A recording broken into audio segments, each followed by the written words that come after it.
Hey, what's up? So, I got an article here that kind of reinforces my position on this climate change. So, 500 scientists, and this is from Breitbart by Thomas D. Williams.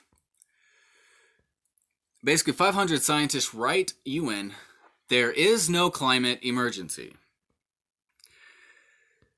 So, there goes their 97% of scientists agree, or either that, these 500 are the other 3%.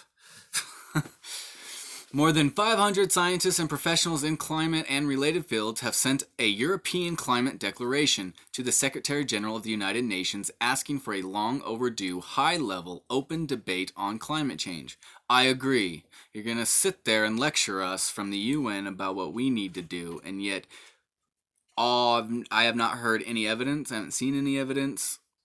I mean, all I hear is just talk. So yeah, I think we should have a debate. I think everything, even if I don't agree with it, we should have a debate. You know, and it doesn't matter if I like it or not. Confrontation is the key. Not like let me rephrase that. Confrontation by debating is key. Just as 16-year-old Swedish climate activist Greta Thunberg addressed the UN Climate Action Summit in New York accusing world leaders of robbing her of her future, scientists were begging the United Nations to keep hysteria from obscuring the facts. This poor girl. I don't know, I just feel bad for her. You know, I've listened to other YouTubers, political commentators about this, and I think a lot of them agree that we just feel bad for her. You know, it's great that she has an issue that she's so passionate about. That's awesome. It's kind of in the wrong direction, but the reason I say I feel bad for her is because it's not her pushing this. She didn't wake up one day and be like, I'm going to address the United States. I'm going to lecture them on why they didn't fix this planet. No, it's adults with political agendas, money.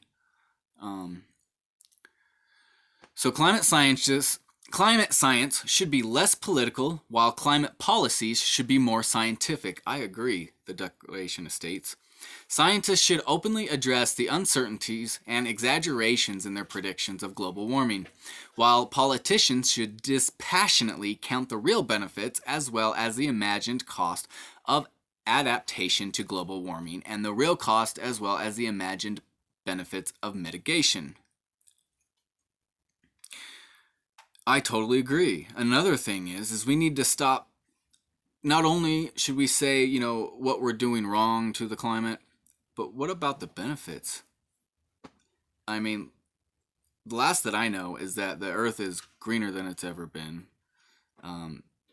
Polar ice is not melting, it's actually increasing. And if I'm wrong, tell me and give me evidence and I'll retract, but that's what I know. Leftists protest DNC to demand debate on climate change. No, they're not serious about a debate. Like I said, they're just playing dress up to get out of work or school. If they really wanted to address climate change, they would have proposals and solutions, not just screaming and dancing. The scientists underscore the importance of not rushing into enormously expensive climate action before fully ascertaining the facts. There is no statistical evidence that global warming is intensifying hurricanes, floods, droughts, and such like natural disasters, or making them more frequent, they declared, which is true. However, CO2 mitigation measures are as damaging as they are costly. For instance, wind turbines kills birds and bats, and palm oil plantations destroy the biodiversity of the rainforest. The signatories of the declaration also insists that public policy must respect scientific and economic realities and not just reflect the most fashionable frenzy of the day. No shit. There is no climate emergency, therefore there is no cause for panic and alarm, they note. We strongly oppose the harmful and unrealistic net zero CO2 policy proposed for 2050. I thought we were going to be dead in 10 years. Man, so 2050. Anyway, I like what they're doing. I think I like this declaration. I'd have to read it though. I can't just. I'd have to read it. I can't just like vouch for it. If better approaches emerge, and they certainly will, we have ample time to reflect and adapt. The aim of international policy should be to provide reliable, affordable energy at all times and throughout the world, they state. In particular, the scientists criticize the general circulation models of climate on which international policy is currently founded as unfit for their purpose. Therefore, it is cruel as well as imprudent to advocate the squandering of trillions on the basic of results from such immature models. Thank you, they propose. Current climate policies pointlessly, grievously undermine the economic system, putting lives at risk in countries denied access to affordable continuous electrical power. We urge you to follow a climate policy based on sound science, realistic economics, and genuine concern for those harmed by costly but unnecessary attempts at mitigation, they declare. So yeah, that's great. I hope they most likely won't gain any footing, but I hope they do. What will probably happen is that, they'll probably make a big ruckus about it, but I guarantee you there'll be a stop to it. Because this climate change is not about the climate. It's about fundamentally changing our country.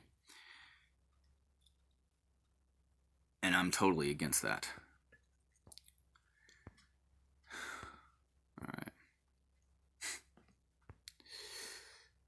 All right, well, tell me what you think. Subscribe, like, share, and comment. I know I'm not like huge or anything, but I would like to engage with people. So, all right, I'll see you guys in the next video.